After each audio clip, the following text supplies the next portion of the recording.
All right, welcome to our 2022 Tracer 200 BHSLE. So start right in the back bumper here. You just reach in, pull that cap off, and then inside of that bumper a little bit, we got your sewer hose here. So just taking over those two adapters right there, that's how you'll be hooking it up to your sewer system. And once it's fully extended, it is about 20 feet long. We're just storing it in the bumper here, just helps keep any sort of stench out of the trailer, keep things a little bit cleaner. Just pressing that cap back into place, and that is that. In this corner, as well as in each corner of the trailer, you've got your stabilizer jacks here. So what they do is you basically just run them down to the ground until they contact, give them another turn or so just to firm them up, and they'll just get rid of any sort of bounce or sway that you see you got in the unit right now. Just keep things firm while you're out camping. Right here, you've got a quick connect, so that's going to be for your propane system. So if you've got a barbecue or something you're looking to attach in, you can tap in right here. You'd be pushing that collar back, take your quick connect and push it into there, and then you can open up that valve. That valve is also an additional safety. With it opened up like that, you cannot undo that quick connect. Just ensures that you're not flowing propane with nothing there. And then down another little ways, we just got your sewer connection here. So if you just take that cap and kind of press on it a little bit, then you can turn it and pop it off. You can see it's got the exact same ears there that your sewer hose had, so it'll be attached in the same way. Just press it in, give it that turn, clicks in, and there you have it. On the left, you got I believe a black valve. On the right, you got a gray valve. There, we do have the unit currently mouse coated right now, so it is tough to tell. And I'm backwards, so that's black on the right and gray on the left. So your gray tank is filled from your sinks as well as your shower, so that's gonna be your cleanest water. Your black is filled from your toilets, that's gonna of course be dirtiest. When you're dumping your tanks, you'll be dumping that black first, allow that to drain out completely. Once that's done, we'll come to the gray, we'll dump that out last just to help keep that hose that little bit cleaner. Straight up from there, we've got your power cord connection, so you just get that little notch in the bottom corner there. I'll line up with that one there. Just kind of press it in, give it a 1/8 turn, it locks into place, and then you get the threaded collar in the back there to really lock it down. Following the cord back, you're going to find a 30 amp end. Now most campsites are going to have that. You can just plug straight on in and you're good to go. We do also provide you with a 15 amp adapter, so if you're looking to go down to a standard household outlet, you do have the power to do so. Right up top here, we've got your city water connection, so you just be taking a water hose and plug it into there, turn on the water, and that'll fill up that'll pressurize the water lines throughout the unit. Down below that, we've got your exterior shower, so you're gonna get a key just like this guy here. It'll slide on into there, you can open it up. Then you get your 3-foot hose with the standard head, as well as hot and cold water, of course. So if the dog's out getting muddy, you can spray him off before he gets inside. Locking that up is the same way, just flipping it back over, locking it back down, and there you have it. Right here is just your furnace, so that's just the exhaust for your furnace there, so whenever you're running that, you just want to make sure it's not blocked off. It does get hot. And continuing down the side of the unit, we've got your fresh water connection right down here. So you're just going to pop that cap off, take your water hose, stick it into there, turn on the water, and that fills up your fresh water tank.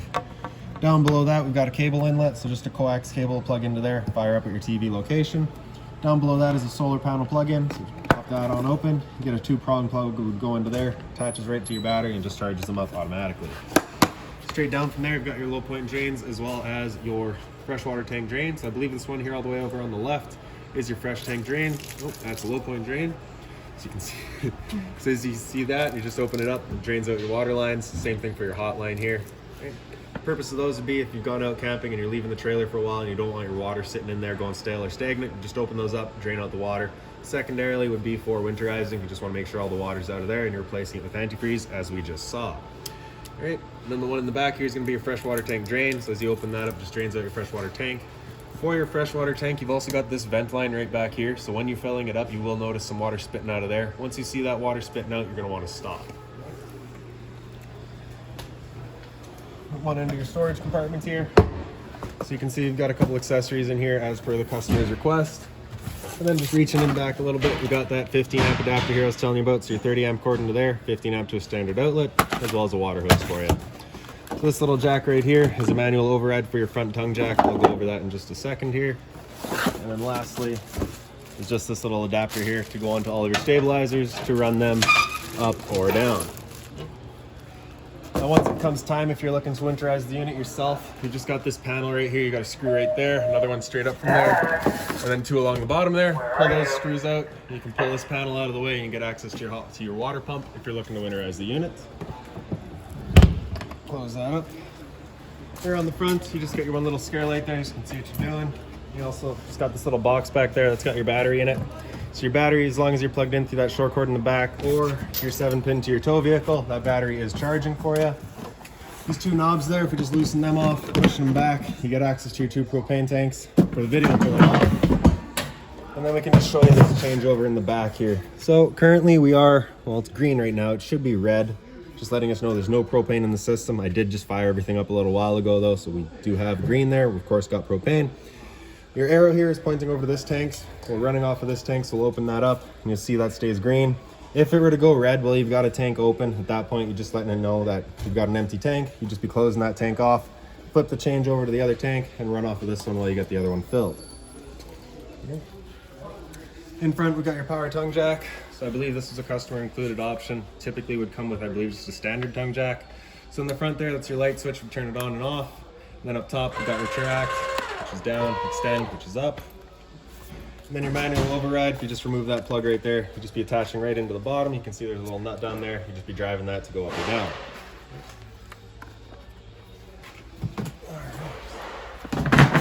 Close that back up, and then around the side here, you've got the other end of your storage compartment.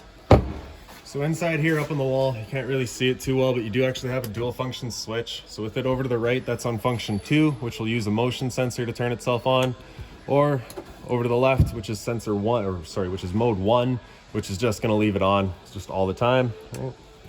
And in here you can also see a couple of chairs there, also included for the owner of this unit. So this ring right there is actually just included as part of the pet edition for the unit. It's just kind of a leash latch. Entry door, we'll go through that in a minute here. Up top of those windows, you can see you've got your 2 exterior speakers here. GFI protected outlet, reset is inside the unit. A little rear storage compartments here, left and right. And then to the very back of the unit, you just got your hot water tank back here. So you just get that one little keyway in the center, just line that up and it pops on open. Before you ever turn it on with your controls, which are just inside the unit, you just want to hit that relief valve right there. We do, as I said earlier, we do have the unit winterized right now, so the salt water tank is empty. If it were full, hitting this relief valve there would get a little bit of water coming out, just letting you know it is in fact full. At that point, you're safe to go and fire it up. If you're not getting any water out of there, you just want to make sure your water system's turned on and this guy's full before you turn it on, just so that you're not running the risk of burning anything out. Closing it up, you're just lining that keyway back up, and there you have it. Lastly, back here is just going to be your spare tire, and then up top, you've got a pre-wired mount for an observation camera. And now I'll make our way inside. Got your assist handle here, that's just going to go up 90 degrees, falls into place. And then you'll grab a key, open up your door here. The door is just on a friction hinge, so it just kind of sits wherever you leave it. For your stairs, as it says there, you're just going to pull there, grab that step and flip it over, then we can hop on in. So first things first, once you get inside, your fire extinguisher is right there on the left. Pull the pin, point, and shoot. Straight up from there, on the very left, we've got your interior light switch. In the center here does the blue lights for your exterior speakers. And then on the right is your awning light. Excuse me. So in the bottom left here, you've got your awning switch. Press and hold out, and that awning will make its way out. And once that awning's fully extended, we'll see a little black flap at the end come down, as well as the black of the metal tube. Once you see that, you're going to want to stop. If you're to continue extending past that point, it will actually wind itself up backwards, in which case our fabric will be underneath our tube, allowing it to then hold water, accelerating the growth of mold and mildew. So there's that black flap just coming down there, and there's the metal tube. So we'll stop right there.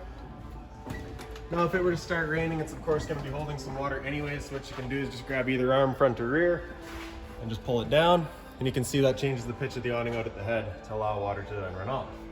Now, if you like that angle better because it does give you more shade, you can do the same thing with the arm up front and get more shade. Before you bring it back in though, you just want to make sure that these arms are back out straight and fully extended, just so that we're not running the risk of bending anything.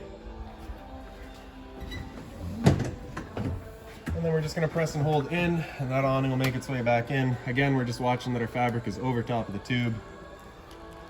And just one more thing to keep in mind with your awning is it does catch a lot of wind. So once you get up to about 15-20 kilometers an hour wind, you're going to want to bring it back in, just so that you're not running the risk of bending those arms. Also, another thing is your door does contact those arms. So whenever you're running your awning in or out, you should make sure you're at about 90 degrees, just so that you're not hitting it.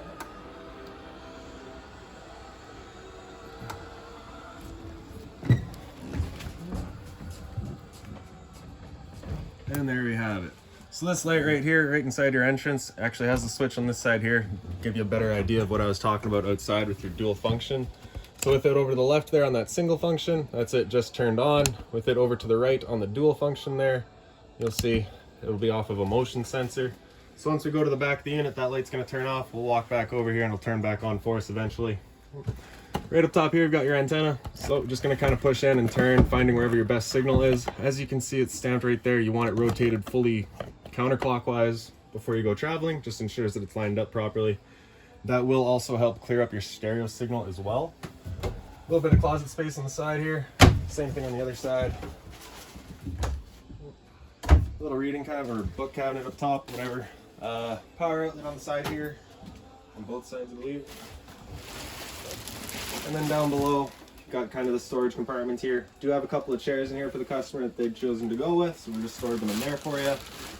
Well, additionally, you just got that little metal bar there, clips into there, just holds it open for you. Emergency exit on the side here. You're just gonna pull that red tab to get rid of the screen, take this handle here, throw it outside, hop on out. Blinds throughout the unit, pretty well just sit where you leave them. Pull it down, sits there. You got a little portal on the side there, so you'll kind of have those throughout the unit. Those are just the outlets for your furnace. Then in your kitchen, right above the sink, you got a little light there. Hot and cold water, of course. Big basin sink. A little bit of storage up top, as well as below. Being mindful with the storage down below, your water lines, your drains are just right back there. We, of course, don't want to be breaking those. Another GFI protected outlet with a little bit of storage down below it in the drawer space. That little black box down there is a propane detector, so propane's heavier than air. It'll sit on the floor. This guy will detect it and start going off just like your smoke detector would. Beside that, we've got your converter. Suppress the top and center, so pops on open. You get all of your breakers down the center here. Whenever a breaker breaks, it's going to sit in the middle, so just turn it off and then back on. On the right side, you get all of your fuses. If a fuse were to ever pop, you'll get a little red LED right beside it, letting you know exactly which one went. Up from there is your oven, so we'll just pop that open. Then you got this valve on the very far right, so you're going to press that over the little flame, press and hold, and then hit it with the igniter. Then right in the bottom in the very back, you can see that pilot light's going. Once you get it going, you want to hold that knob in for another couple of seconds, then you can release the knob and it'll hold its own flame. Turn up to your desired temperature, and she fires right up. Once we're done, we'll turn it back down to just pilot. It'll hold just the pilot light for us, but if we're traveling or leaving the trailer for a while, you want to make sure that's right off. Up top, you get the bifold cover, just flips on back a couple of times. Then you can grab whatever knob you want, turn it up to that light, and there you have it. So as you can see, once the knobs are turned on, they do go red, just kind of like a safety to let you know if they are accidentally been knocked on or something. And then on the right side here, that button up top, you get all the blues just to light up your knobs. Do the bottom, and it lights up the stove as well. Up top, we've got your range vents. Of course, with this being a propane stove, it is putting off fumes whenever you're using it, so you want to make sure this fan here is turned on whenever you're using it. You also get the little light there as well. Up above that, we've got your microwave. It's pretty standard, just like home. 12-volt fridge here, so as long as that battery is charged or charging, this fridge is going for you. Freezer up top, fridge down below. Temp selection is all across the box there. Down below is the return air for your furnace. You just want to make sure that's not blocked off. Beside us here, we've just got kind of, your dinettes here. Same blind, sits where you leave it. Up top, we've got your stereo. So power button in the center there will wake it up. There we go. Hit mode, and we'll cycle through all of our different modes.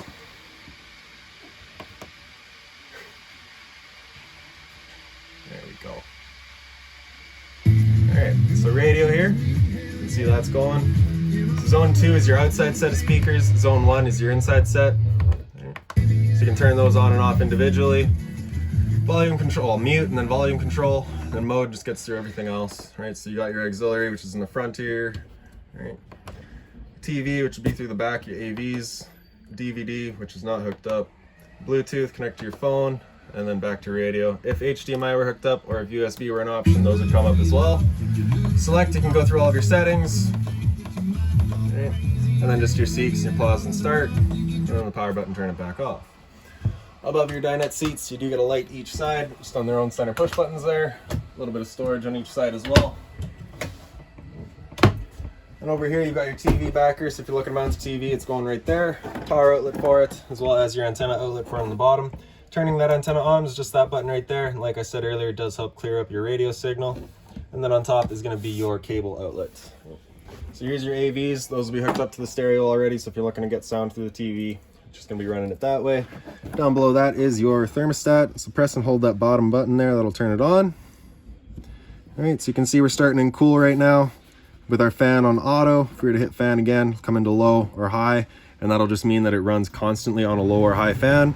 Having it on auto, if we are, you know, say we're 5 degrees away from our goal temperature, on auto it'll run the high fan so that you get closer to that goal temperature, and then once you're within, I believe it's 2 degrees, it'll automatically switch over to low fan. Just kind of ensures that you're getting cool as quickly as you can. So temperature selection will just be with our buttons here, and that'll turn it on.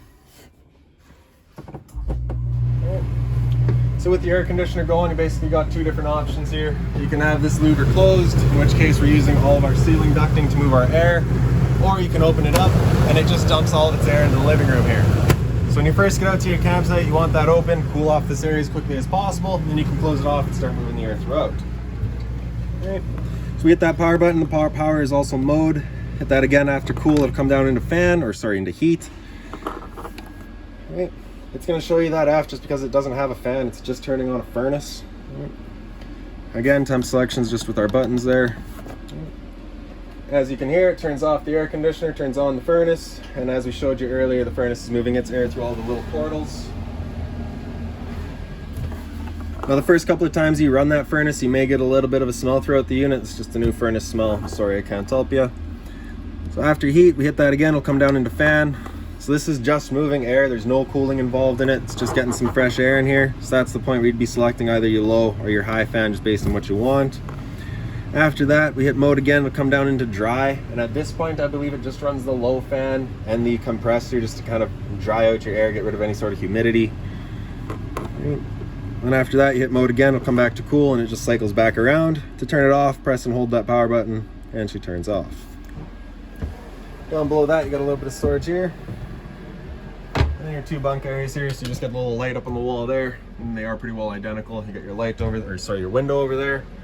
Then down below, same idea, you got your light, USB, and that's that. A little bit of a doghouse storage compartment down here. And then if we pick this mattress up, this panel right here picks up as well. And then you can see right in the very back there, you've got your hot water tank. So again, if you're looking to winterize the unit, you'll be going back there to turn on and off those valves for winter and summerization modes. And a little bit of pantry space back here. And then we'll make our way into the bathroom. So in the bathroom, you've got the same kind of dual function lights, right? Motion sensor or just on. You got a little bit of a medicine cabinet here. Hot and cold water at your sink, of course. And then right in the back here, you've got your hot water tank controls. So the switch on the left there at the little thunderbolt, that's just letting you know you're firing it up with electricity. On the right, the little flame is it on propane. So if we turn that switch on, it'll fire up on propane. If this light in the center here were to come on, it's just letting you know it hasn't fired up. At that point, just off and back on to reset it. Stood right here, you can hear the whir of that flame. We know that tank's good. Monitor panel on the right side here, or the left side here. So on the bottom right corner there, we've got your water pump switch. So turn that switch on, turns on your water pump, drawing out of your freshwater tank to pressurize your lines. Above that, we've got your monitor system. So press and hold battery. You can see we're currently C for charging right now. G would be good, F is fair, L is low. For your fresh tank, as you fill that up, it'll go to 1/3, 2/3 and full. Same idea for your black and your gray. GFI reset is over here. So test on the left, reset in the center. So if you ever have outlets that don't work, it's the first thing you should check.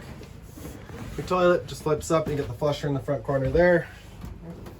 The stainless head with hot and cold water, of course. And then right up top, we got your roof vent. Just turning that knob to open it up.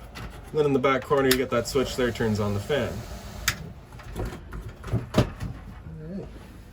Now, I do believe that is about it for this unit. If you've got any other questions, please feel free to give us a call, 204-237-7272.